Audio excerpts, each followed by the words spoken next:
तो हेलो दोस्तों, आप सभी का स्वागत है आज की इस नए वीडियो में नए टॉपिक के साथ। तो चलिए इस प्रकार से आज के इस प्यारे से टॉपिक में हम लोग जो जंतु जगत है अर्थात एनिमल किंगडम है उसका अध्ययन हम लोग लाइन से कर रहे हैं। और इसके अंतर्गत हम लोग जितने भी वर्ग हैं उसको हम लोग आसानी से क्लियर करते हुए जा रहे हैं। और इसी वर्ग के आज की इस सीक्वेंस में हम लोग वर्ग एविज क्या होता है, इसके लक्षण क्या है, इसके हम लोग उदाहरण सहित बड़ी आसानी से आज की इस क्लास में समझने वाले हैं। तो चलिए बिना किसी समय गवाए जो टॉपिक है वर्ग एविज इसको समझने का प्रयास करेंगे।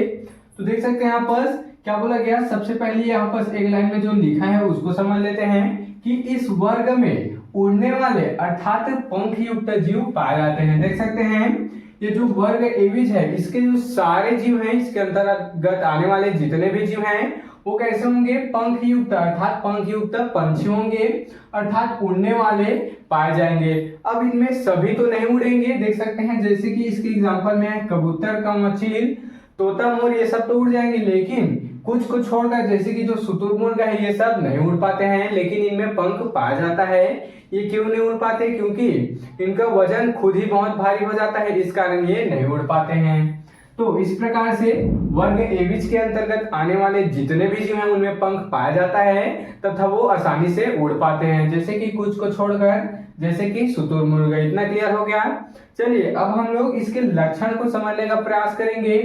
इस वर्ग एविज के क्या क्या लक्षण यहाँ पर दिखाई देते हैं। तो सबसे पहला है यहाँ पर ये गर्म रुधिर वाले जंतु होते हैं। ये कैसे होते हैं, गर्म रुधिर वाले जंतु होते हैं जो कि समतापी होते हैं। इनका जो शरीर का ताप है वह समान होता है अर्थात ये समतापी वाले होते हैं, अर्थात किसी भी टेम्परेचर में अपने आप को क्या कर पाते हैं, उसमें ढाल पाते हैं, उसमें अपने आप को बचा पाते हैं। तो ये हो गया। चलिए दूसरा देखेंगे। दूसरा लक्षण क्या है, इनके अग्रपाद पंखों में रूपांतरित होते हैं। देख सकते हैं इनके जो अग्रपाद है अर्थात आगे के जो दोनों पैर है वह पंखों में रूपांतरित हो जाते हैं, अर्थात इसके पैर की जगह आगे वाले जो दो पैर है उसकी जगह क्या पाया जाता है, पंख पाया जाता है, वही अग्रपाद का कार्य करता है। तथा इनके पश्चपाद चलने के लिए होता है। देख सकते हैं इनके जो अग्रपाद है वह पंखों में रूपांतरित होते हैं अर्थात पंखों के रूप में होते हैं, तथा पश्चपाद चलने के लिए या फिर टहनियों में खड़े होने के लिए, उसको पकड़ने के लिए होते हैं। इतना क्लियर हो गया। चलिए तीसरा यहाँ पर लक्षण जानेंगे। तो इनमें श्वसन फेफड़ों द्वारा होता है। देख सकते हैं इनमें श्वसन के लिए फेफड़ा पाया जाता है, तथा आगे देखेंगे इनमें हृदय 4 कोष्ठों का बना होता है। देख सकते हैं इनमें जो हृदय है हम मनुष्य जैसे ही 4 कोष्ठों का बना होता है, 2 आलिंग 2 नीला इसमें पाया जाता है। इतना क्लियर हो गया। चलिए अगला हम लोग यहाँ पर लक्षण देख लेते हैं।